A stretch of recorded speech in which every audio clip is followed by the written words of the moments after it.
की व्याप्ति की समिति कर सकती है। विगत में कई संयुक्त समितियों ने विधेयकों में ऐसे संशोधन किए हैं। श्री किरण रिजिजू जी।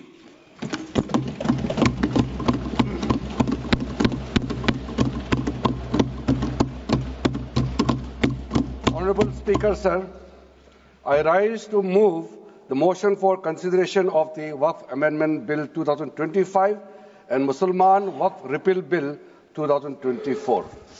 अध्यक्ष महोदय जी, आपने जो रूलिंग दिया है जेपीसी के बारे में जिक्र किया है, उसी के साथ साथ जुड़ते हुए एक मिनट किरण जी, एक मिनट श्री सौगत राय जी संशोधन संख्या 108 को प्रस्तुत करें। आप बोल रहे थे ना? हाँ। Under Rule 77(2) of the Rules of Procedure, I propose that the Waqf Amendment Bill 2025 be recommitted for the purpose of eliciting further opinion thereon. Okay, माननीय मंत्री जी अब 12-16 पर अपना वक्तव्य दें।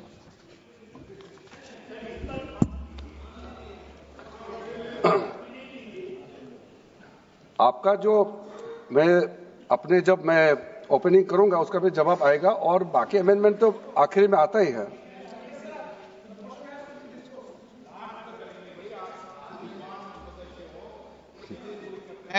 चलिए माननीय मंत्री जी। माननीय अध्यक्ष महोदय, हम सबको बहुत डिटेल में जाने का भी आवश्यकता नहीं है। कमेटी के बारे में उसका जिक्र काफी हो चुके हैं, लेकिन मैं इतना कहना चाहता हूं कि जो कमेटी इस बार दोनों सदन लोकसभा राज्यसभा मिला करके ज्वाइंट कमेटी में वक्फ अमेंडमेंट बिल पे जो चर्चा हुई है, आज तक भारत के संसदीय इतिहास में इतना व्यापक रूप से चर्चा, कंसल्टेशन और समय कभी नहीं दिया है। इसलिए मैं जो ज्वाइंट कमेटी में जितने मेंबर्स दोनों सदनों के लोकसभा और राज्यसभा में जो सदस्य उस कमेटी में थे, मेरे तरफ से सरकार की ओर से मैं धन्यवाद देता हूं, अभिनंदन करना चाहता हूं। अध्यक्ष महोदय जी, कुल मिलाकर के 97,27,772 याचिकाएं ऑनलाइन, फिजिकल, मेमोरेंडम के रूप में, रिक्वेस्ट के रूप में और सुझाव के रूप में पूरे तरह से सरकार ने देखा है। वो जेपीसी के माध्यम से हो या डायरेक्ट दिया हो, हमने सब उसको देखा है। इससे बड़ा कभी भी, इससे ज्यादा संख्या में किसी भी बिल के ऊपर में लोगों का याचिकाएं नहीं आया आज तक। कुल मिलाकर के 284 डेलीगेशन ने अलग अलग समुदाय के जो स्टेक होल्डर्स है, उन्होंने कमेटी के सामने में अपने बात को रखा है, सुझाव भी दिया है। 25 स्टेट गवर्नमेंट और यूनियन टेरिटरीज का वक्फ बोर्ड्स ने अपना सबमिशन भी पेश किया गया है। इसके अतिरिक्त कई लीगल लुमिनरीज, विद्वान लोग हैं हमारे समाज में, कम्युनिटी लीडर्स हैं, अलग अलग धार्मिक संस्थाओं का प्रतिनिधि, charitable organisation, civil society, academicians, researchers, policy makers, सब ने इस कमेटी के सामने में पेशकश किया है।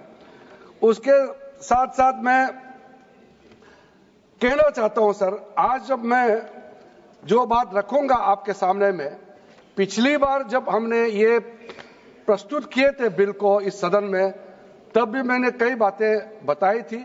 आज मैं उसको नहीं दोहराते हुए कुछ बातें मैं जोड़ूंगा और मुझे अपना बात रखने के बाद सिर्फ उम्मीद ही नहीं, पूरा यकीन है कि जो लोग इस बिल को विरोध कर रहे थे, वो हृदय में भी बदलाव होगा। पॉजिटिव सोच के साथ इस बिल में सब समर्थन करेंगे, ये मैं विश्वास के साथ आगे अपना बात रखना चाहता हूं।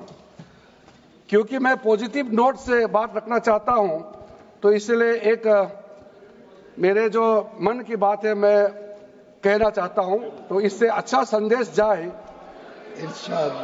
किसी की बात कोई, अध्यक्ष महोदय, किसी की बात कोई बदगुमान ना समझे, इस जमीन का दर्द कभी आसमान ना समझेगा। ये मैं दिल से कह रहा हूं, क्योंकि अच्छा सोच के साथ, बड़ा दिल के साथ, खुले मन से मैं ये प्रस्ताव आपके सामने में पेश कर रहा हूं। सर, कई लोगों ने अपने अपने तरीके से बातें रखी हैं। किसी ने कहा ये प्रावधान अनकॉन्स्टिट्यूशनल है, गैर संवैधानिक है। किसी ने कहा ये इलीगल है, अनलॉफुल है। सर, ये बिल जो हम लोग जिक्र कर रहे हैं कोई नया विषय नहीं है। आजादी से पहले ये बिल जब पहली बार मुसलमान वक्फ वैलिडेटिंग एक्ट पास किया गया था 1913 में, तब से इसका इतिहास शुरू होता है। उससे पहले प्रिवी काउंसिल ने 1894 में इनवैलिडेट किया था वक्फ अल औलाद को। बाद में उसका प्रॉपर लीगल फॉर्म में 1913 के बाद फिर 1923 में द मुसलमान वक्फ एक्ट लाया गया था, जिसमें अकाउंटिंग और ट्रांसपेरेंसी के बारे में ये जोर उसको देते हुए ये एक्ट पास किया गया था। उसके बाद 1930 में द मुसलमान वक्फ वैलिडेटिंग एक्ट लाया गया है, जो रीइंफोर्स करता है legal validity of the family waqf. परिवार में जो वक्फ होता है उसको जोड़ देते हुए ये बिल लाया गया है। उसके बाद आजादी के बाद 1954 में 1954 में वक्फ एक्ट पहली बार आजाद भारत का एक्ट बनी, और उस समय स्टेट वक्फ बोर्ड का भी प्रावधान उसी 1954 एक्ट में प्रावधान किया गया था।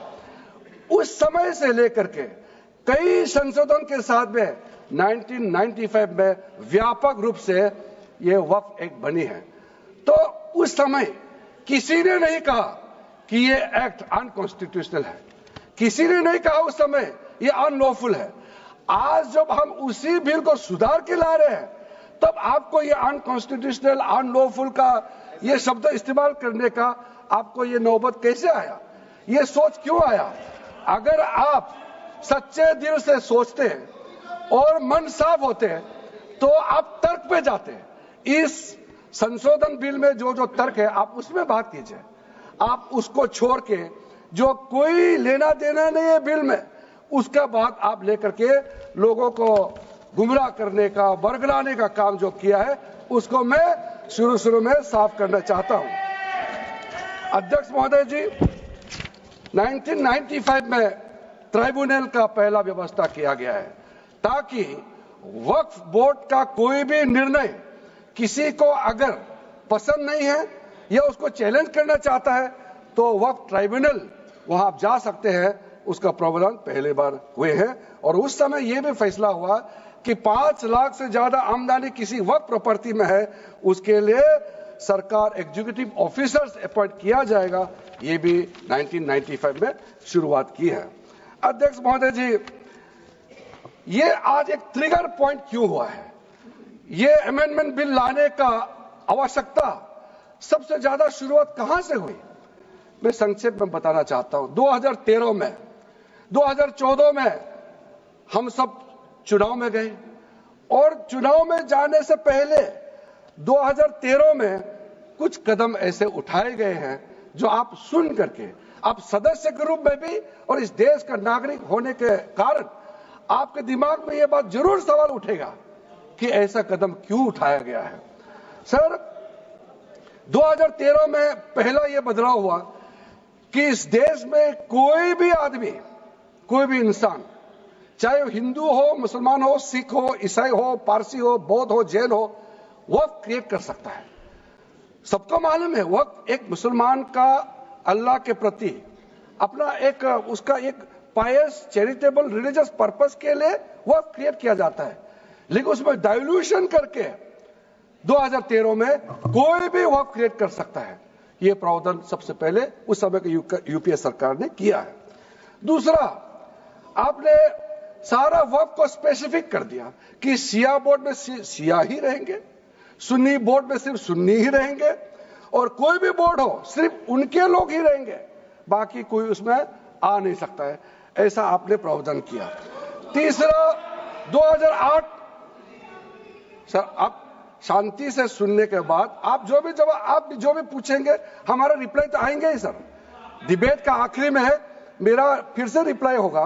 तो अभी मैं जब शुरुआत में कुछ दृष्टिकोण रख रहा हूं, इसमें कोई हस्तक्षेप ना करे, ध्यान से सुनिए ताकि हमारा डिबेट का स्तर भी ऊंचा रहे और तर्क भी सामने में आ जाए।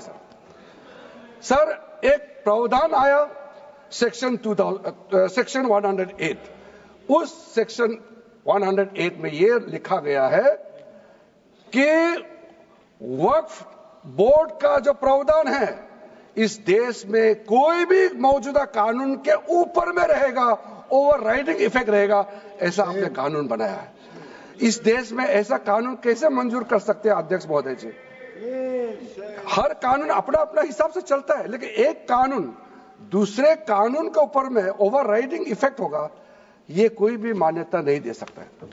उसके बाद सर मैं कुछ प्रोपोगेंडा साथ में जुड़े हुए हैं। उससे पहले जो 2013 में मुझे भी बहुत ताज्जुब हुआ कि ये पास कैसे जबरदस्ती करवाया है। 2013 में वक्फ पे यूजर जो आपने प्रावधान डाला, उसके बाद 1970 से एक केस चल रहा था दिल्ली के अंदर में। दिल्ली के अंदर में हमारा सीजीओ कॉम्प्लेक्स है, पार्लियामेंट बिल्डिंग है, कई प्रॉपर्टीज है, और इसको वक्फ बोर्ड, दिल्ली वक्फ बोर्ड ने क्लेम किया कि ये वक्फ प्रॉपर्टीज है। उसके बाद ये केस चल रहा था अदालत में। उस समय यूपीए सरकार ने पूरा सारा जमीन को डी नोटिफाई करके वक्फ बोर्ड को दे दिया। 123 प्रॉपर्टी। अगर आज हम ये संशोधन लेके नहीं आते तो जिस सदन में हम बैठे हैं, ये पार्लियामेंट बिल्डिंग, इसको भी क्लेम किया जा रहा था। एयरपोर्ट, बसंत विहार, और अगर नरेंद्र मोदी जी का सरकार नहीं आते, अगर यूपीए का सरकार कंटिन्यू रहता, तो क्या क्या बिल्डिंग को डी नोटिफाई किया जाना था। 123 प्रॉपर्टी को तो डी नोटिफाई किया।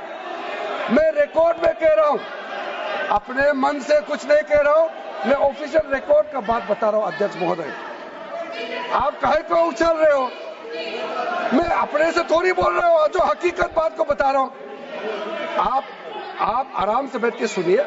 आपके दल को और आपको सबको बोलने का मौका मिलेगा। माननीय मंत्री जी,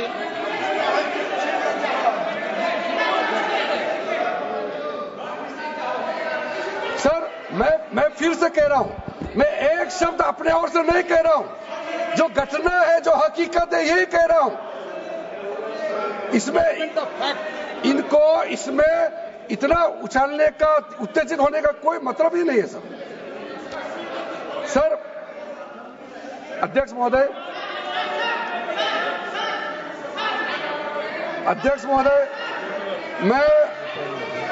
मैं आपके माध्यम से सदन को कहना चाहता हूं कि जो संवैधानिक बात उठा करके लोगों को गुमराह करने का जो प्रयास किया जा रहा है, उसको भी देश के सामने में सही बात रखना बहुत ही जरूरी है। एक बात बार बार इन लोगों ने कहा गया है कि ये जो वक्फ अमेंडमेंट बिल है, ये आर्टिकल 25, आर्टिकल 26, आर्टिकल 30 का उल्लंघन करता है करके इन्होंने इल्जाम लगाया। पढ़ चुका हूं, आप पढ़ लो। कभी भी डिबेट के बीच में पॉइंट ऑफ ऑर्डर नहीं होता है, व्यवस्था दे दी है, पठवाना कभी। माननीय मंत्री जी बोलिए। अध्यक्ष महोदय, दूसरा विषय इन्होंने समानता का बात उठाया। आर्टिकल 14 का इक्वालिटी को लेकर के उन्होंने सवाल उठाया, उसका भी मैं जवाब देना चाहता हूं। अध्यक्ष महोदय, ये कोई तरीका नहीं है। माननीय अध्यक्ष की व्यवस्था अंतिम व्यवस्था होती है। बोलिए मंत्री जी, आप बोलते जाओ। अध्यक्ष महोदय, क्योंकि मेरा कान खुला हुआ है तो ये डिस्टर्ब हो रहा है मुझे, मैं अभी ये पैन की बात करता हूं। अध्यक्ष महोदय, ये वक्फ बोर्ड का जो काम है, ये बेसिकली वक्फ प्रॉपर्टी को जो संभालने वाले मुतावली, और जो वक्फ प्रॉपर्टी को व्यवस्था करते हैं उसको संचालित करने के लिए ये गवर्नेंस का, सुपरविजन का एक प्रावधान है।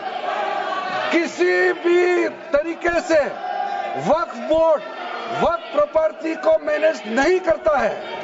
वक्फ बोर्ड वक्फ प्रॉपर्टी मैनेजमेंट में हस्तक्षेप नहीं करता है। आप साफ साफ सुन लीजिए, अगर इसके पास तर्क नहीं है तो इस तरह यहां डिस्टर्ब करके बहस का स्तर को गिराने से कोई फायदा नहीं है सर, ये कोई तरीका नहीं है सर।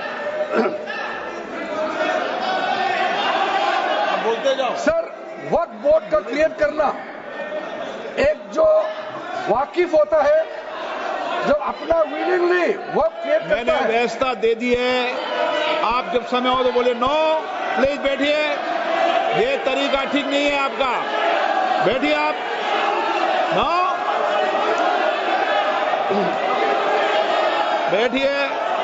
माननीय मंत्री जी, सूची है 2013 की प्रॉपर्टी हाँ है, मैं लाता निकाल बताना सूची मंगा के देते कहते भी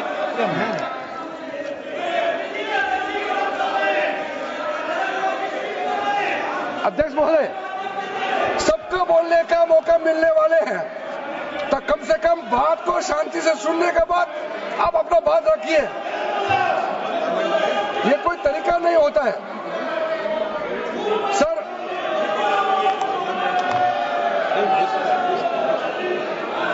अध्यक्ष महोदय, ये जो उन्होंने गुमराह करने का कोशिश किया गया है, ये मैं कुछ केसेस आपको बताना चाहता हूं सर। आप देखिए आर्टिकल 25(1) क्या कहता है, संविधान का अनुच्छेद आर्टिकल 25(1) कहता है, subject to public order, morality and health and to the other provisions of this part, all the persons are equally entitled to freedom of conscience and the right freely to profess, practice and propagate religion। Sir, government किसी भी धार्मिक व्यवस्था को, किसी भी religious institution, कोई धार्मिक काम में हस्तक्षेप करने नहीं जा रहा है, ना ही वक्फ बोर्ड किसी धार्मिक स्थल की व्यवस्था में कोई भी तरीके से हाथ डालने का प्रावधान है, बिल्कुल नहीं है सर। आप अगर हम कोई नमाज, सर ये क्या झूठ बोल रहे हैं, ये कॉन्स्टिट्यूशन, हम कॉन्स्टिट्यूशन का प्रावधान पढ़ रहे हैं फिर भी झूठ बोल रहे हैं, ये कॉन्स्टिट्यूशन को नहीं मानते हैं सर। किसी मस्जिद का मैनेजमेंट को हम हस्तक्षेप करने का कोई इसमें प्रावधान नहीं लिया जा रहा है। एक मिनट माननीय सदस्य, आप भारत की संसद में बैठे हो, गरिमा मर्यादा बनाए रखो, बैठे बैठे टिप्पणी मत करो। हाँ, आपको जब मौका मिलेगा आप अपनी बात कहना, बैठे बैठे टिप्पणी नहीं कर सकते, ये संसद की मर्यादा नहीं है, ऐसे नहीं चलेगा सदन। सदन व्यवस्था नियम से चलेगा। किसी भी व्यक्ति को बैठे बैठे कोई भी सदस्य जो बोल रहा हो उसके बीच में टिप्पणी करने का अधिकार नहीं है। माननीय मंत्री जी। अध्यक्ष महोदय जी, ये वक्फ बोर्ड का जो प्रावधान किसी मस्जिद, किसी मंदिर, किसी धार्मिक स्थल का व्यवस्था का कोई लेना देना नहीं है, ये सिंपली एक प्रॉपर्टी का मैनेजमेंट का विषय है। ये कोई मुसलमान अपना ज़कात देता है, फितरा देता है, उसको हम पूछने वाला कौन होते हैं? ये आपका धार्मिक भावना से जुड़े हुए चीज है, उसमें सरकार का कोई लेना देना नहीं है। लेकिन ये वक्फ प्रॉपर्टी का मामला है, लेकिन वक्फ प्रॉपर्टी का मैनेजमेंट करता है, मुतवालिज करता है।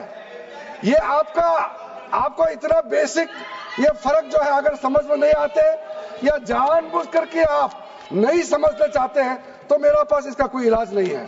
अध्यक्ष महोदय जी, ये आपके माध्यम से मैं फिर से कहना चाहता हूं कि ये सर क्या ये ऐसा बहस नहीं होता है जी।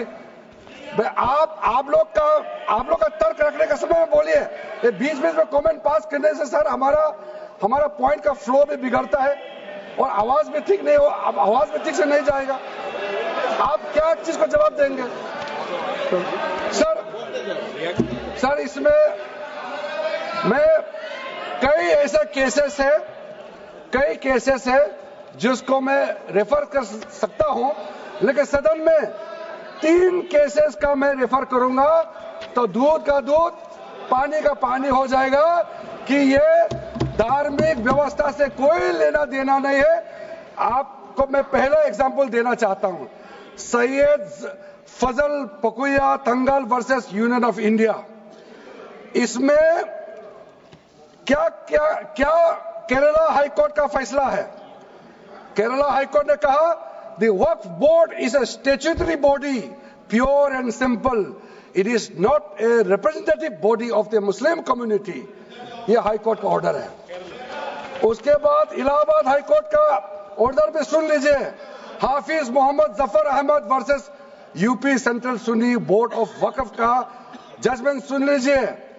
A mutawalli's right is purely a right of management of the property and is not a proprietary right. The duties of a mutawalli are purely of a secular character. His duties are not of a religious character. इतना clear cut ruling है। तीसरा, तिलकायत श्री गोविंद लाल जी महाराज versus state of Rajasthan. इसमें high court ने क्या कहा, supreme court ने क्या कहा, right to manage the properties of the temple. अब देखिए मंदिर का भी इसमें एग्जांपल लिया गया है। Right to manage the properties of the temple is purely a secular matter and can not be regarded as a religious practice. Properties of temple, temple नहीं, टेम्पल का जो प्रॉपर्टी है। उसी प्रकार से आप बार बार कहना कि मुसलमानों का अधिकार में गैर मुसलमान कैसे आ रहा है, ये तर्क ही नहीं बनता है। आप ये आज से ये बात बोलने के लिए बंद कीजिए। सर 2013 में जो काम किए गए हैं उसमें मैं एक चीज जिक्र करना चाहता हूं। इलेक्शन आने वाला था, बहुत ही कम दिन बच गए थे, इलेक्शन कोड ऑफ कॉन्डक्ट लगने ही वाला था। हम सबको मालूम है अप्रैल और मई में चुनाव हुआ था। 5 मार्च 2014 को उस समय का यूपीए सरकार ने 123 प्राइम प्रॉपर्टीज को जो housing and urban development ministry के तहत आता है उसको आपने दिल्ली वक्फ बोर्ड को ट्रांसफर कर दिया। क्या जरूरत था? कुछ दिन बाकी था चुनाव होने के लिए, आप इंतजार तो करते। आपने सोचा ये करके वोट मिलेंगे, लेकिन आप तो चुनाव तो हार गए, तो फायदा क्या हुआ? ऐसा काम करने से वोट नहीं मिलता है। इसलिए लोग इंटेलिजेंट है, हमारे देश के लोग समझदार है, इसलिए वोट बैंक का राजनीति के बिना हम अच्छे सोच के साथ में आज इस सदन में फिर से आए हैं। कुछ एनोमलीज है इस बिल में, तो इसको बदलना जरूरी था। मैंने एक पहले भी इसका जिक्र किया था कि आपने कहा कोई भी हिंदुस्तानी, कोई भी भारतीय वक्फ क्रिएट कर सकता है। वो 95 में ऐसा नहीं था, आपने 13 में बदलाव किया, उसको हमने फिर से 1995 का प्रावधान को फिर से रिवाइव करते हुए ये हमने जोड़ा है कि वक्फ वही क्रिएट कर सकता है जो मिनिमम 5 साल इस्लाम को प्रैक्टिस करता है। बहुत साफ शब्दों में प्रावधान रखा है। सर, जो वक्फ बोर्ड बने हैं हम उसको बहुत ही सेकुलर, इंक्लूसिव बनाना चाहते हैं। आपका पुराना प्रावधान को हटा करके अब हमने कहा है कि वक्फ बोर्ड में शिया भी रहेंगे, सुन्नी भी रहेंगे, बोहरास भी रहेंगे, आगा खानिस भी रहेंगे, मुसलमानों में जो बैकवर्ड है, पिछड़े लोग हैं वो भी रहेंगे, और साथ में महिला भी रहेंगे और एक्सपर्ट नॉन मुस्लिम भी रहने का प्रावधान रखा गया है। सब स्वागत करना चाहिए, इसको किसी को आपत्ति होने का कोई जरूरत नहीं है। उसके बाद सर मैं थोड़ा सा इसको विस्तार करके बताना चाहता हूं। मेरा ही खुद का एग्जांपल मैं देता हूं। मान लो मैं मुस्लिम नहीं हूं, लेकिन मैं माइनॉरिटी अफेयर्स मिनिस्टर हूं, तो मैं सेंट्रल वर्क काउंसिल का चेयरमैन होता है। तो मेरे होने के बावजूद उसके बाद टोटल 4 नॉन मुस्लिम हो सकता है वर्क काउंसिल में मेंबर, और उसमें मैक्सिमम 4 नॉन मुस्लिम के साथ साथ में 2 महिला कंपलसरी है। 2 महिला होना ही चाहिए सर। उसके बाद सर स्टेट अभी आप पूरा वर्क बोर्ड देख लीजिए, महिला कहाँ है? महिला को दिन रखा ही नहीं है, वो सिर्फ बातें करते हैं। सर 22 सर मैं स्पेसिफिक बताना चाहता हूं। सेंट्रल वर्क काउंसिल में टोटल 22 मेंबर्स में 4 नॉन मुस्लिम से ज्यादा मेंबर नहीं हो सकते हैं। एक्स ऑफिशियो के पद को मिला करके 3 मेंबर ऑफ पार्लियामेंट होगा। मेंबर ऑफ पार्लियामेंट तो किसी धर्म का हो सकता है। जब इलेक्शन करते हैं तो कोई भी धर्म का मेंबर ऑफ पार्लियामेंट या एमएलए बन सकते हैं। सर 10 मेंबर मुस्लिम कम्युनिटी से होगा, 2 फॉर्मर जजेस होंगे सुप्रीम कोर्ट और हाई कोर्ट के, 1 advocate of national eminence member रहेंगे, 4 persons of national eminence from various field. ये तो कई कमिटियों ने इसको सिफारिश किया है। और एडिशनल सेक्रेटरी या joint secretary to the government of India उसमें रहेंगे। आउट ऑफ 10 मुस्लिम मेंबर्स 2 महिला अनिवार्य है, ये हमने प्रावधान रखा है। और स्टेट बोर्ड में आउट ऑफ 11 मेंबर्स 3 से ज्यादा नॉन मुस्लिम नहीं हो सकता है। एक्स ऑफिसर को मिलाकर के 1 chairperson, 1 MP, 1 MLA, 4 members from Muslim community, 2 members with professional experience, 1 member of Bar Council and Joint Secretary to the state government dealing with work matters. Out of 4 Muslim members, 2 shall be women. ये हमने रखा है ताकि हमारे बहनों को किसी तरीके से दरकिनार नहीं कर सके। वक्त एक सर हमने जो नया प्रावधान रखा है उसमें जितना भी जो आर्बिट्रेरी प्रोविजन जो जरूरी नहीं था उसको हमने सामान्य रूप से देश में और जितना कानून है उसको मिलाते हुए मुख्य रूप से ट्रांसपेरेंसी इन वर्क मैनेजमेंट, सर्वे को अपडेट करने के लिए जो पहले इनसफिशिएंट प्रोविजन था, इसमें वर्क लैंड रिकॉर्ड्स वगैरह में महिलाओं का इनहेरिटेंस राइट, बच्चों का राइट, और साथ साथ में कई हजारों केसेस पेंडिंग है ट्राइब्यूनल और कोर्ट्स में, उसको सेटल करने के लिए जो आज लगभग 10,000 से भी ज्यादा केसेस जो पेंडिंग था और कुछ सालों के अंदर में 13 से 30,000 केसेस पेंडिंग हो चुके हैं, उसको सरलता से सुलह करने के लिए हमने रास्ता खोजा है। एक चीज बार बार आप लोग कहते हैं, हमारे पक्ष के लोग हो या उस साइड के पक्ष के लोग हो या जो सदन से बाहर है, वो एक वक्तव्य देते रहते हैं, मैं उसको सुधारना चाहता हूं। ये कहते हैं कि हमारा देश में लैंड बैंक जो है वक्फ बोर्ड के पास 3rd लार्जेस्ट है। पहला रेलवे, इंडियन रेलवे, फिर इंडियन आर्मी मतलब इंडियन डिफेंस का, और फिर कहता है वक्फ बोर्ड के पास जमीन है। मैं उसको सुधारना चाहता हूं। सर आप भी तो ट्रेन में चलते हैं, हम लोग भी ट्रेन में चलते हैं, हजारों किलोमीटर ट्रेन का पटरी लगा हुआ है, स्टेशन बना हुआ है। वो ट्रेन का पटरी लगा हुआ है, वो रेलवे का प्रॉपर्टी थोड़ी है, ये तो देश का प्रॉपर्टी है, हम लोग सब चलते हैं उसमें। इसको आप कैसे लगा सकते हैं कि रेलवे के पास इतना है, वक्फ बोर्ड के पास इतना है? वो देश का प्रॉपर्टी है। हमारा डिफेंस के पास कहता है कि 2nd लार्जेस्ट है। डिफेंस के पास जो भी लैंड है, जहां ट्रेनिंग करता है, जहां वो रहता है, या बॉर्डर एरिया में जितना डिफेंस लैंड है वो देश का रक्षा के लिए है। उसको आप कैसे वक्त प्रॉपर्टी के साथ आप तुलना कर सकते हैं। वक्त प्रॉपर्टी प्राइवेट प्रॉपर्टी होता है सर। तो इसलिए दुनिया में सबसे ज्यादा वक्त प्रॉपर्टी हिंदुस्तान में है। सिर्फ हमारा देश में ही नहीं, दुनिया का सबसे बड़ा और सबसे ज्यादा वक्त प्रॉपर्टी हिंदुस्तान में है। तो फिर ये क्यों है 60 साल तक आप सरकार में रहे हैं, हमारे देश में मुसलमान इतना गरीब क्यों है?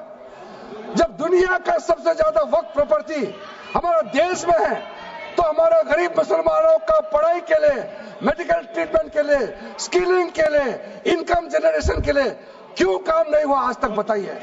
ये दुनिया का सबसे बड़ा वक्त प्रॉपर्टी अगर हिंदुस्तान में है, तो उस प्रॉपर्टी से गरीबों का उत्थान के लिए, लोगों का भला के लिए अगर ये सरकार नरेंद्र मोदी जी के नेतृत्व में गरीब मुसलमानों के लिए काम कर रहा है, तो इसमें आपत्ति क्यों होना चाहिए आप लोग बताइए? इसलिए सर इसको धर्म जाति से बाहर उतर करके सबको सीधा अपना दिल से पूछ करके आप सोच के देखिए कि आप जो लोग आज इस बिल को विरोध कर रहा है, आज 1 साल 2 साल नहीं, सदियों तक हमारा देश उसको याद रखेगा कौन इस बिल को समर्थन कर रहा है, कौन इस बिल को विरोध कर रहा है। आज चंद वोट के लिए, सत्ता के लिए हमारे मुसलमानों को आपने 70 साल से ज्यादा वोट बैंक बना करके गुमराह किया है। कितना और गुमराह करना चाहते हैं? अब हमारा देश में वोट बैंक का राजनीति नहीं चलेगा।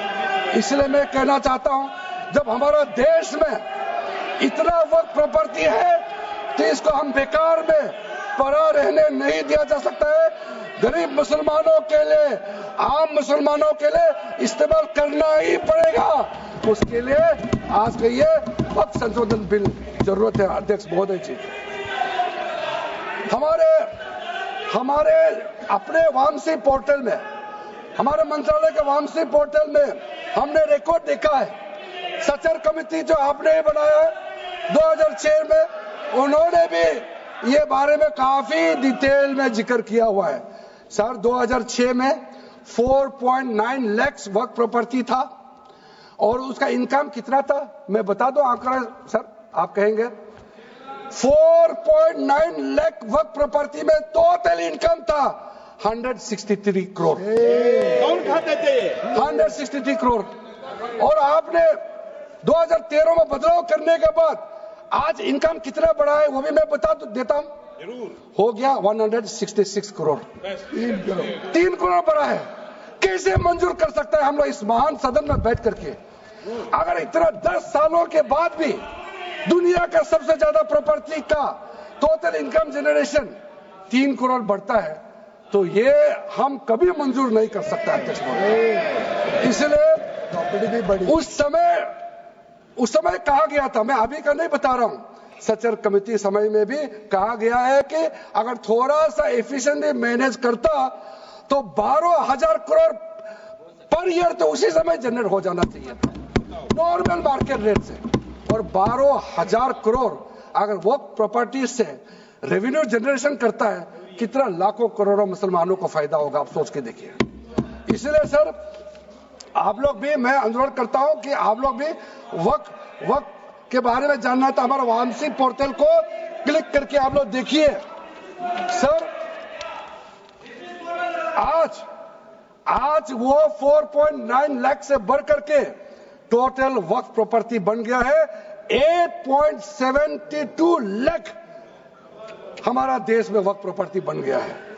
और आप कल्पना कीजिए 8.72 लाख प्रॉपर्टी वक्फ का है, उसको अगर हम सही तरीके से मैनेजमेंट करता तो हमारा मुसलमानों का ही नहीं है, देश का तकदीर बदल जाएगा। इतना प्रॉपर्टी हमारे पास। अब समझिए चीज को। सर मैंने अभी कई राज्यों का दौरा किया अध्यक्ष महोदय, मैंने कई राज्यों का दौरा किया। मैं एक एग्जांपल आपको जरूर देना चाहूंगा। मैं बहुत इंप्रेस हो गया जब मैं पिछली बार जम्मू कश्मीर गए।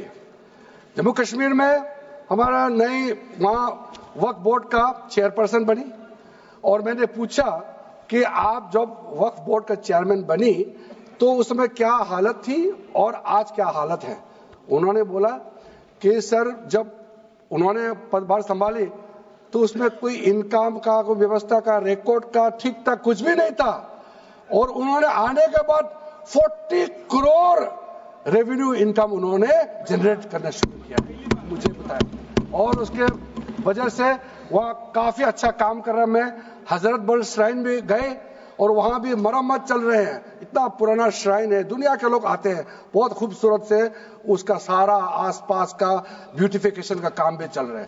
अगर अच्छा काम करेगा, रेवेन्यू बढ़ेगा तो सबका फायदा होगा सर। इसलिए सर आप लोग आज बिल को समर्थन करने के बाद मेरे ऑफिस में आइए, 1 साल के अंदर में इसका ट्रांसफॉर्मेशनल इंपैक्ट क्या होता है मैं ही आप लोगों को बता दूंगा। सर वर्क अमेंडमेंट जो बिल लाए हैं उसमें जेपीसी का कई रिकमेंडेशन है जिसको हमने समर्थन किया है और एक्सेप्ट किया हमने यहाँ इस बिल में लाया। इसलिए बोलना कि जेपीसी का आपका कमेटी के बात को माना ही नहीं है, आपका कमेटी के बात नहीं सुना गया है, वो गलत बात है सर। अध्यक्ष महोदय जी, पार्लियामेंट्री कमेटी जब बनता है तो उसका एक अपना सैंक्टिटी होता है और उस कमेटी में खुले बहस हुए हैं, उसमें मैं अंदर जाना नहीं चाहता हूं क्या हुआ है, लेकिन उनके बीच में कई ऐसे मुद्दे हैं जो हम लोग सरकार समझते हैं कि बहुत अच्छा सुझाव आया है, हमने उसको माना है, और कुछ छोटा अमेंडमेंट है जो बहुत जरूरी चीज है, वो अमेंडमेंट भी हम लेकर के आए हैं। इसके बाद जो पूरा ये सारा व्यवस्था देखने के बाद सबके मन में उम्मीद जागेगा। उम्मीद इसलिए जागेगा कि एक नए सवेरा आने वाला है, इसलिए नए एक्ट का नाम भी उम्मीद हो गया है। तो उम्मीद क्यों हुआ है सर, मैं आपको बताना चाहता हूं।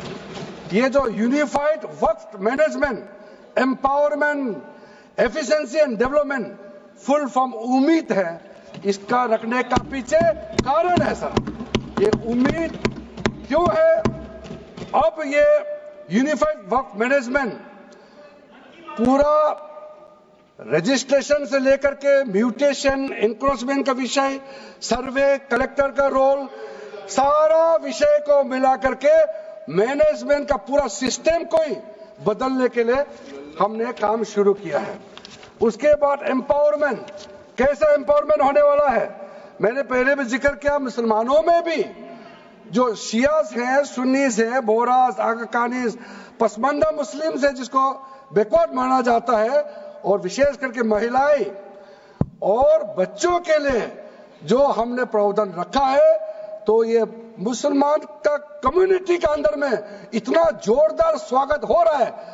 अध्यक्ष महोदय, यहां में कुछ मेंबर विरोध जरूर कर रहे हैं, लेकिन मैं कुछ मेंबर को मेरे घर में मैं न्योता देना चाहता हूं, और जो मुस्लिम डेलीगेशन मेरे घर में आ रहे हैं, स्वागत कर रहे हैं इस बिल को, उसका भी नजारा आप लोग देख लीजिए, आपका सोच बदल जाएगा।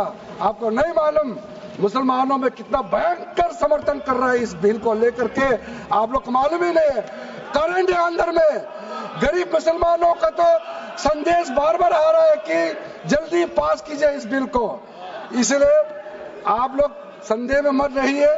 एफिशिएंसी को हमने बढ़ाने का काम किया है, टेक्नोलॉजी का उपयोग करते हुए सेंट्रलाइज्ड डेटाबेस होगा, डिजिटल पोर्टल होगा, कोई छुप के अंधेरे रातों में वर्क क्रिएट नहीं कर सकता है, इसका पूरा रजिस्ट्रेशन का प्रावधान है, ट्रैकिंग होगा, निगरानी रखा जाएगा, कंप्लायंस का प्रावधान है, और जो मैनुअल हाथों से जो गलत होगा उसका भी करेक्शन करने का प्रावधान है, ब्यूरोक्रेटिक डिले होता है उसका भी समाधान हमने पूरा बिल में तरीका बना के रखा हुआ है, और आखिर में इसका ऑडिट प्रॉपर होना चाहिए, तो ऑडिट का भी प्रावधान हम लोग राज्य सरकार को ऊपर में छोड़ा है, क्योंकि आखिर तो सारा प्रॉपर्टी का अथॉरिटी राज्य सरकार का है, बोर्ड का अपॉइंटमेंट भी राज्य सरकार को करना है, केंद्र सरकार का कोई रोल नहीं है, लैंड स्टेट सब्जेक्ट है, सारा राज्य सरकार को ही करना है। इसलिए राज्य सरकारों को हम फुल अथॉरिटी देने के साथ साथ हमारा जो मंत्रालय है वो ऑनलाइन हमेशा जुड़ा रहेंगे कि जो वक्फ प्रॉपर्टी क्रिएट किया गया है उसका स्टेटस है वामसी पोर्टल से मिला करके हम लगातार टच में रहेंगे। इसलिए कोई इसमें ये नहीं सोचना है कि सेंट्रल गवर्नमेंट कोई एक्स्ट्रा पावर हड़पने जा रहा है क्या, बिल्कुल सोचने का नहीं है। ये टोटली स्टेट गवर्नमेंट का अधीन है और राज्य सरकारें ही इसका निगरानी में आगे काम करना है। उसके बाद सर जो पर्पस के लिए वर्क क्रिएट किया जाता है, बेसिकली 3 पर्पस होता है, रिलीजियस, चैरिटेबल एंड पायस। उसका हो रहा है कि नहीं हो रहा है, और इनकम जनरेशन खास करके जो वेलफेयर काम है उसका हो रहा है कि नहीं हो रहा है, इसका भी इफेक्टिव गवर्नेंस का प्रावधान हमने रखा हुआ है। और साथ साथ सर मैं आपको इस उम्मीद के साथ साथ ये कहना चाहता हूं कि जो रिफॉर्म्स हमने जो लाए हैं और साथ साथ में जो प्रावधान कुछ बदलाव हमने आपको बहुत शॉर्ट में बताया, क्योंकि डिटेल में तो मैं रिप्लाई तो करूंगा ही। इसमें अगर आपको लगता है कि हमको अगर इनकम जनरेशन करने के लिए वक्फ प्रॉपर्टी को बेहतर इस्तेमाल करने के लिए क्या करना चाहिए, जब हम इसका सबऑर्डिनेट लेजिस्लेशन के माध्यम से रूल्स बनाएंगे, आपका सुझाव हम खुले दिल से स्वागत करेंगे। क्योंकि आखिर तो प्रॉपर्टी देश का है, किसी का भी हो, उसको अगर अच्छा से चलाना है तो आप सुझाव देंगे तो हम तो पूरा वेलकम करेंगे उसमें। इसलिए आज मैं मेंबरों के साथ साथ जो कई दरगाह है, कई मस्जिद के इमाम है, कई लोग जो मुझे मिले, उन्होंने भी बहुत अच्छा सुझाव दिया है। उसको डिटेल में मैं यहाँ कहना नहीं चाहता हूँ, लेकिन हम रिकॉर्ड में रखा है। कई अच्छे अच्छे सुझाव हमारे पास आए हैं, वो भी हमने नोट करके रखा है। एक इंपॉर्टेंट पॉइंट को मैं अब आपके सामने भी रखना चाहता हूं। ये जो हमने एक डेफिनेशन में जो बदलाव लाया है, इस डेफिनेशन में बदलाव का सबसे बड़ा मतलब ये है कि मुसलमानों में भी जो वक्फ के अंदर में अपना प्रॉपर्टी, वक्फ प्रॉपर्टी इस वक्फ बोर्ड के प्रावधान से गवर्न करना चाहते हैं, मोस्ट वेलकम है। अगर वो ट्रस्ट के माध्यम से अपना प्रॉपर्टी का अलग तरीके से वक्फ करना, वो चलाना चाहता है, मैनेज करना चाहता है, उसके लिए भी छूट दिया गया है। तो इसमें जो आप लोग बार बार कहते हैं कि वक्फ बोर्ड में गैर मुसलमान कैसे आ रहा है, इसका मैं छोटा सा एग्जांपल देना चाहता हूं। अभी हम लोग किसी धर्म, किसी जाति का हिसाब से तो हम एमपी नहीं बने हैं, हम तो ऐसे सिटीजन होकर के एमपी बने हैं। तो अगर मेरा कॉन्स्टिट्यूंसी वाला हमको कहेंगे कि किरण रिजिजू मेरा यहाँ नहीं आ सकता है, हमारा धर्म और तुम्हारा धर्म अलग है, तो कैसे होगा? मैं तो एज ए एमपी, मेरे पास अथॉरिटी है, मैं जा सकता हूँ। उसी प्रकार से आपका ट्रस्ट है, ट्रस्ट को चलाता है चैरिटी कमिश्नर। तो ट्रस्ट वाला कैसे कहेंगे कि चैरिटी कमिश्नर मेरा जात का ही होना चाहिए? चैरिटी कमिश्नर तो गवर्नेंस को संभालने के लिए है, चलाता तो ट्रस्ट है। उसी प्रकार से आप कैसे कह सकते कि मेरा वक्फ प्रॉपर्टी को देखने के लिए वक्फ बोर्ड में गैर मुसलमान नहीं हो सकता है? आप कैसे कह सकते हैं? ये तर्क को आप थोड़ा गहराई से सोचिए, क्योंकि ये बार बार कहा गया है, मैं नाम नहीं लूंगा, वो बाद में तो बोलेंगे हमारे कुछ लोग हैं कि मुस्लिम का अफेयर्स में नॉन मुस्लिम क्यों आ रहा है। अरे ये धार्मिक व्यवस्था से कोई लेना देना नहीं है, मैं बार बार कह रहा हूं। इसलिए ये प्रॉपर्टी है, वक्फ प्रॉपर्टी है, आप लोग इसको समझिएगा। उसके बाद सर ये जो हमने जो 2013 के बाद कुछ बदलाव जो किए हैं, वक्फ बाय यूजर में कुछ लोग ने शंकाएं व्यक्त किया है, कह रहा कि वक्फ बाय यूजर हटाने के बाद अब सरकार जो है मस्जिदें छीन लेंगे, दरगाह छीन लेंगे, मुसलमानों का प्रॉपर्टी छीन लेंगे, ऐसे बोलते हुए मैंने सुना है। इस तरह का कई जगह में बोला है। मैं इसमें साफ साफ कहना चाहता हूं, हम लोग सब हर किसी ना किसी राज्य से आते हैं। We all belong to each and every part of our country, we are together, we may belong to different states and union territories, we are all Indian. ये अथॉरिटी राज्य सरकार को हमने कैसे दिया? जो प्रॉपर्टी वक्फ यूजर को हम लोग ने हटाने के बाद ये प्रावधान सुरक्षित किया है, ऑथोराइज किया स्टेट गवर्नमेंट को कि जो प्रॉपर्टी रजिस्टर्ड हो चुके हैं, जब आप नमाज पढ़ते हैं, रजिस्टर्ड है, डॉक्यूमेंट है, उस पे कोई हस्तक्षेप नहीं होगा। ये कानून प्रोस्पेक्टिव है, रेट्रोस्पेक्टिव नहीं है। ये आप लोग बहुत क्लियर से सुन लीजिए, ये किसी का जमीन छीनने का कानून नहीं है। ये किसी का राइट, किसी का हनन करके उसका प्रॉपर्टी को हड़पने का नहीं है। राज्य सरकारों को अधिकार दिया गया है कि जो ऑलरेडी रजिस्टर्ड है उसका तो कोई डिस्प्यूट नहीं है, लेकिन जो डिस्प्यूटेड है, जो कोर्ट में पेंडिंग है, उसको हम यहाँ कानून बना के कैसे हटा सकते हैं? कोर्ट का पावर को तो हम ले नहीं सकते सर। इसलिए यहाँ बार बार ये लोग माइक बजा बजा करके झूठ 100 बार भी बोलो, कुछ होने वाला नहीं है। सिटीजनशिप अमेंडमेंट बिल जब लाया गया था, वही लोग हैं जिन्होंने कहा था कि सिटीजनशिप अमेंडमेंट बिल पास होकर एक्ट बन जाएगा तो मुसलमानों का हक छिन जाएगा, उनका नागरिकता खत्म हो जाएगा। आज सीए लागू हो गया, बताइए किसी मुसलमान का अधिकार छीना है? किसी मुसलमान का नागरिकता छीना है? बताइए, क्या आप माफी मांगेंगे?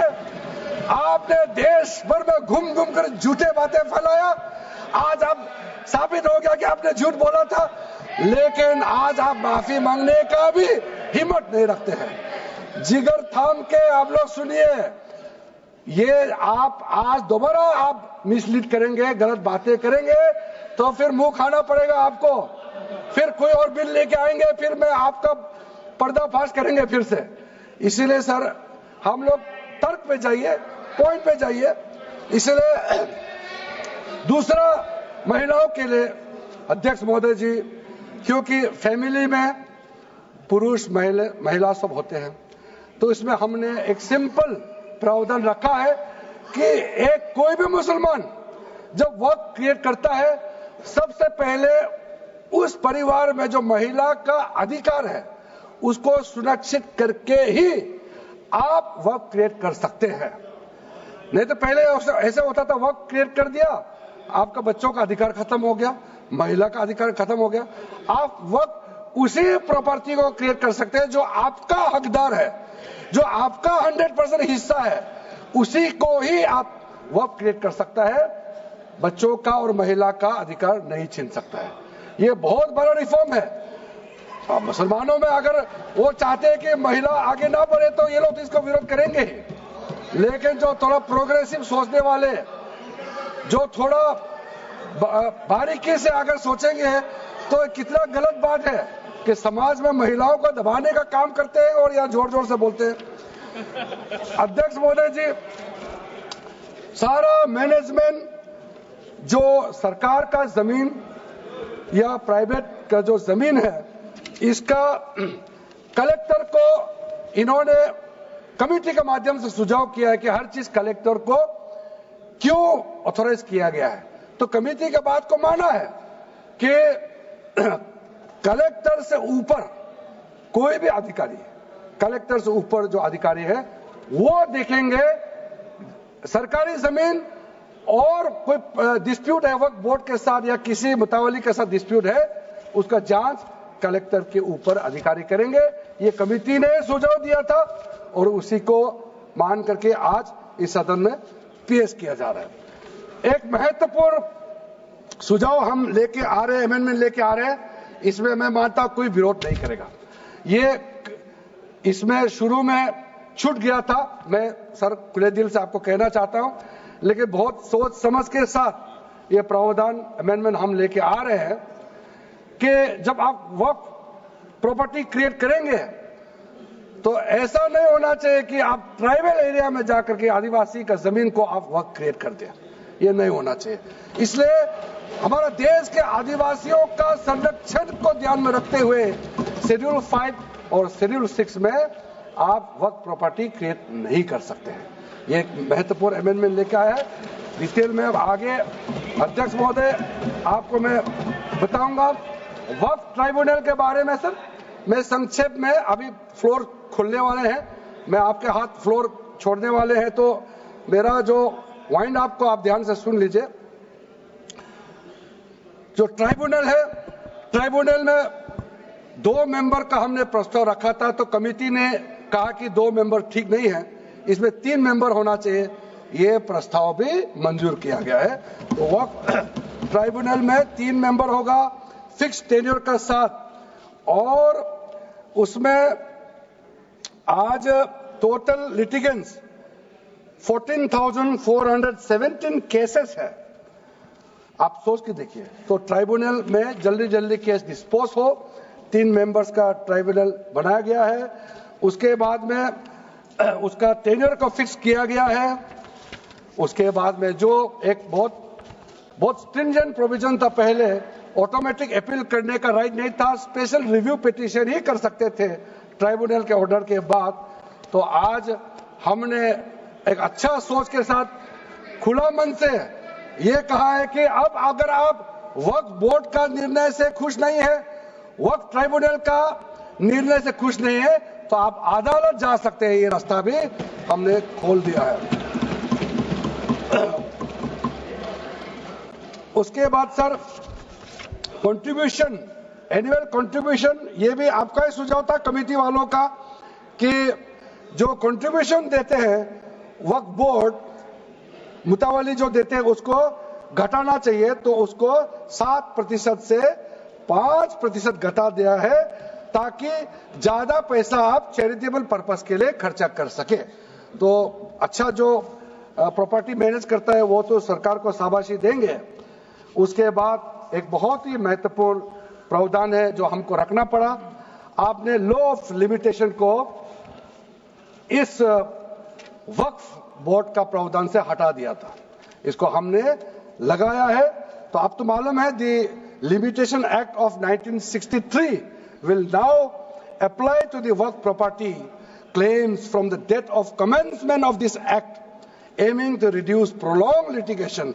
ये बहुत बड़ा मैं मानता हूं एक कदम उठाया है। और जो सेक्शन 40 सबसे ड्रैकोनियन प्रोविजन इस एक्ट में था, तो सेक्शन 40 था।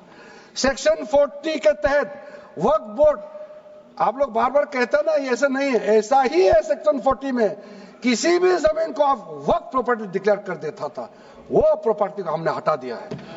वो कोई भी जमीन को वक्फ प्रॉपर्टी डिक्लेयर करके फिर किसी गरीब के लिए नहीं करना है। वो लोग, कुछ लोग, चंद लोग अपने के लिए, अपने फायदा के लिए इस्तेमाल करते हैं। ओवैसी मैं तो नाम नहीं लूंगा, लेकिन सर ये प्रावधान को इतना मिसयूज हुआ, इसलिए तो इतना लाखों प्रॉपर्टी की संख्या बढ़ गई। अब किसी प्रॉपर्टी को कैसे आप क्लेम कर सकते हैं? इसलिए इस सेक्शन 40 की वजह से, अध्यक्ष महोदय जी, इस सेक्शन 40 की वजह से कई मुद्दे इस देश में आया है। आज पूरा हमारा देश का क्रिश्चियन कम्युनिटी, जो कैथोलिक चर्च काउंसिल के लोग, भारत चर्च ग्रुप के लोग, केरला में हो या देश भर में, आज पुकार के क्यों कह रहा है कि वक्त संशोधन बिल जल्दी पारित होना चाहिए। वो इसीलिए कि सेक्शन 40 का मिसयूज होता था। सर आप सोचिए, केरला का एमपी, तमिलनाडु का एमपी लोग तो सोचिए, अगर आपने गलती से इस बिल का विरोध कर दिया तो आप क्या विरोध झेलना पड़ेगा बाहर में, आप कल्पना कीजिएगा अभी से। आप सोचिए, मैंने पिछली बार भी बताया सुरेंद्रेश्वर टेम्पल के बारे में, तो आपको बताया जब बाकी कोई धर्म ही नहीं था तब ये सुरेंद्रेश्वर टेम्पल था। तिरुचेंथुराई विलेज तमिलनाडु में, उसको वक्त डिक्लेयर करने के बाद कर्नाटका में तो हजारों एकड़ का इशू है। फिर सर हरियाणा में जतलाना विलेज यमुनानगर में सिख गुरुद्वारा का जो जमीन है, कभी वहां मस्जिद भी नहीं था, कभी वहां मुस्लिम का सेटलमेंट का भी रिकॉर्ड नहीं था, उसको भी वक्फ डिक्लेयर कर दिया था। उसी प्रकार से केरला का मुनम्बम का जो इशू है वो तो अभी सब जान ही रहा है कि 600 क्रिश्चियन फैमिलीज का जो जमीन को वक्फ बोर्ड ने वक्फ डिक्लेयर कर दिया है, चर्च का भी कर दिया और आगे जाने का रास्ता भी बंद कर दिया था। अगर हम ये बिल पारित कर दिया, उसका अपना जमीन वापस मिल जाएंगे गरीबों का, किसानों का। ऐसे चीजों में आप लोग समर्थन करना चाहिए। मैं तो मानता हूं कि अभी भी देर नहीं हुआ, अभी भी आप जिद पे राजनीतिकरण करके आप अड़े रहे, आप मुश्किल में फंसने वाले हैं। विशेष करके हमारे कांग्रेस वालों को मैं कहना चाहता हूं, और बाकी हमारे साथी दल है कांग्रेस के झांसे में ना आए, आपको भी डुबा देंगे ये लोग। इस बिल को विरोध करके बहुत बड़ा नुकसान होने वाला है।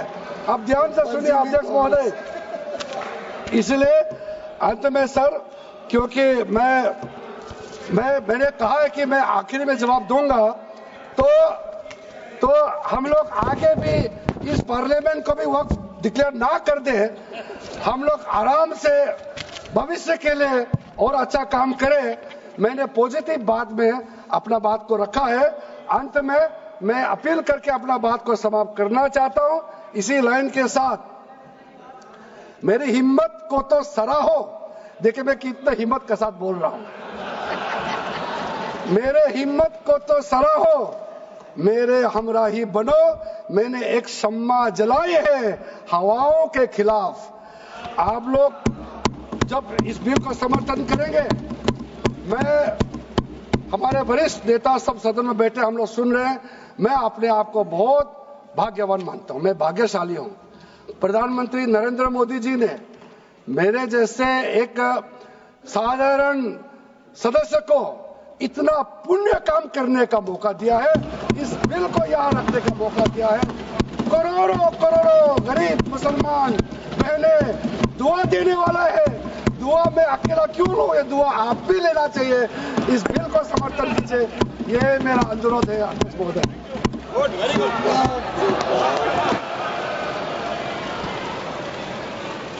श्री गौरव गोगोई।